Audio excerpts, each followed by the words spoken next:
Assalamualaikum warahmatullahi wabarakatuh. Perkenalkan, nama saya Nini Nur Fatima, NIM 50701212108, Sikom C.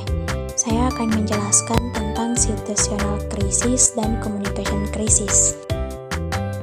Apa itu krisis? Krisis adalah persepsi tentang tak terduga yang mengancam harapan penting stakeholders, perusahaan atau organisasi terkait masalah kesehatan, keselamatan, lingkungan, ekonomi, serta masalah lain dan dapat berdampak serius pada kinerja organisasi yang dapat menghasilkan hasil negatif. Situational krisis. Krisis situasional merupakan krisis yang terjadi ketika individu dihadapkan pada peristiwa yang mendadak, tidak diperkirakan dan tidak dapat dikontrol. Individu yang mengalami krisis situasi ditandai dengan ketidakmampuan individu dalam menyelesaikan permasalahan yang berhubungan dengan relasi dengan orang lain. Communication krisis. Komunikasi krisis adalah proses komunikasi yang dilakukan selama masa krisis, baik sebelum, selama, atau setelah krisis terjadi. Tujuannya adalah untuk membantu perusahaan menangani krisis dan meminimalisir dampaknya.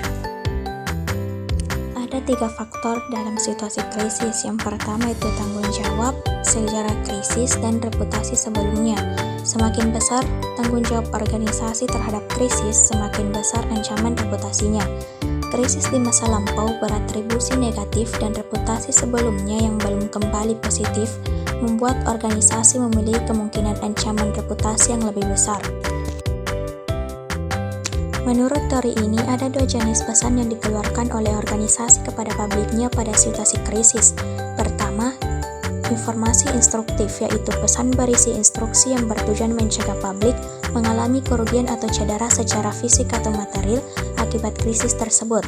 Kedua, informasi penyelesaian, informasi yang berfungsi untuk melindungi publik dari kerugian secara emosional.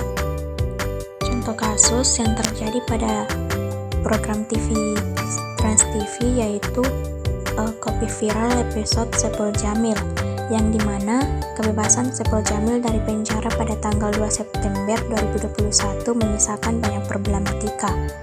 Sebelumnya ramai diberitakan mengenai kasus pencabulan anak dan penyuapan panitera Pengadilan Negeri Jakarta Utara oleh Saipul Jamil.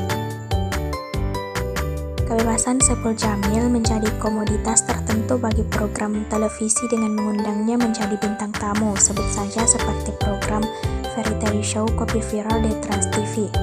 Baik penyambutan dengan meriah yang diliputi berbagai media maupun munculnya Saipul Jamil pada program televisi dinilai dapat menimbulkan kecaman dari publik karena dikhawatirkan berdampak negatif pada korbannya.